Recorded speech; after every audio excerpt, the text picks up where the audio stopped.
இவதாம்மா என் புது ஸ்கூல்ல கிடைச்ச ஒரே ஃப்ரெண்டு. ஹாய்டா, உன் பேர் என்ன? தனிஷ்கா ஆண்டி.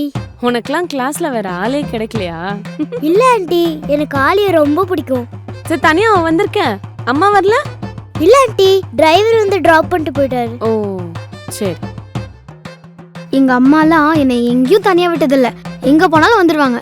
எல்லாம் செம்ம லக்கி, உன்னை தனியா விடுறாங்க பாரு. அம்மா குடிக்க ஏதாச்சும் வேணுமான்னு கேக்குறேம்மா. போய் எடுத்துட்டு வாங்க. உனக்கு என்ன வேணும் சொல்லு. ஆண்டி சா எடுத்துட்டு வரேன். என்னடி உங்க மம்மி சாக்லேட் மில்க் ஷேக்னு சொல்றதுக்குள்ளார போயிட்டாங்க. சாக்லேட் மில்க் ஷேக்கா? ஏய், எங்க வீட்ல கெஸ்ட் வந்தா டீ இல்லனா காஃபி. எங்க அப்பா சைடு சொந்தக்காரங்க வந்தா வெறும் தண்ணி. எங்க அம்மா சைடு சொந்தக்காரங்க வந்தா கடையில போய் ஜூஸ்லாம் வாங்கிட்டு வந்து கொடுப்பாங்க. சாக்லேட் மில்க் ஷேக்லாம் நாங்க கேட்டாலும் வாங்கி தர மாட்டாங்க. உனக்கு மட்டும் வாங்கி கொடுத்துருவாங்களா?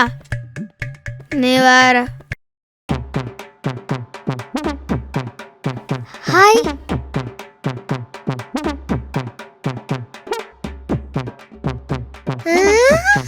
இது வீடு தானே? பெரிய டூரிஸ்ட் பிளேஸ் மாதிரியே சுத்தி பார்த்துருக்கீங்க. உங்க வீட்ல கூட இப்படிதானே இருக்கும். இதுல என்ன அதிசயம்? உங்களோட மொத்த வீட்டையும் சேர்த்தாதான் எங்க ஹால் சைஸே வரும். ஆடியா, இவங்க கல்யாண மண்டபத்தை தான் வீடு நினைச்சு வாழ்ந்துன்னு இருக்காங்க. ஏண்டா நீ வேற. கனிஷ்கா இன்ட்ரோடியூஸ் பண்ண மறந்துட்டேன். அவன் தான் என்னோட தம்பி அகிலன். ஓ ஹாய். ஹாய். டேய் வந்துட்டியா? உன் தம்பி கடைக்கெல்லாம் போவானா? ஆமா, என் தம்பி தான் கடைக்கு போவான். எங்க அம்மா ஒரு வாட்டி சமைக்கிறதுக்கு அவனை 10 வாட்டி கடைக்கு அமிச்சு விடுவாங்க. எங்க வீட்ல எல்லாமே ஆல்ரெடி இருக்கும்.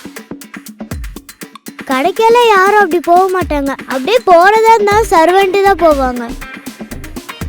எங்க வீட்ல என் தம்பி தான் சர்வெண்ட். அப்போ என்ன பேசிட்டு இருக்கீங்க ரெண்டு பேரும்? இந்தா டீ சூடா இருக்கு, ஆறதுக்குள்ள குடிச்சிருங்க சரியா?